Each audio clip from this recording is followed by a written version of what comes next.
భారతదేశంలోని ప్రధాన నగరాల్లో మెట్రో సేవలు అందుబాటులో ఉన్నాయి. కాగా త్వరలోనే డ్రైవర్లెస్ మెట్రో సర్వీస్ అందుబాటులోకి రానున్నట్లు తెలుస్తోంది. దేశంలో ఈ సేవలు మొదటిగా బెంగళూరులో ప్రారంభం కానున్నాయి. ఇప్పటికే Bengaluru metro rail corporation limited China నుంచి 6 కోచ్లను దిగుమతి చేసుకుంది.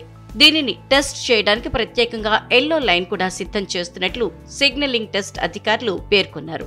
ఇందులో భాగంగానే research designs and standard organisation oscillation trials లో సేఫ్టీ టెస్ట్ వంటివి నిర్వహించడం కూడా జరుగుతుంది. బెంగళూరులో డ్రైవర్లెస్ మెట్రో సర్వీస్ ప్రారంభించడానికి బొమ్మసంద్రం నుంచి ఆర్ఓ రోడ్ వరకు ఎల్లో లైన్ సిద్ధం చేశారు. ఇది Jayadeva hospital, silk board junction, electronic సిటీలను కలుపుతూ వెళ్తుంది. ఇది మొత్తం 18.82 కిలోమీటర్ల విస్తీర్ణంలో ఉందని అధికారులు పేర్కొన్నారు. అన్ని విధాల టెస్టింగ్ పూర్తయిన తర్వాత 2024 డిసెంబర్ చివరి నాటికి డ్రైవర్లెస్ మెట్రో సర్వీస్ ప్రారంభమయ్యే అవకాశం ఉంది. ఈ మార్గంలో 16 స్టేషన్లు ఉంటాయని సమాచారం.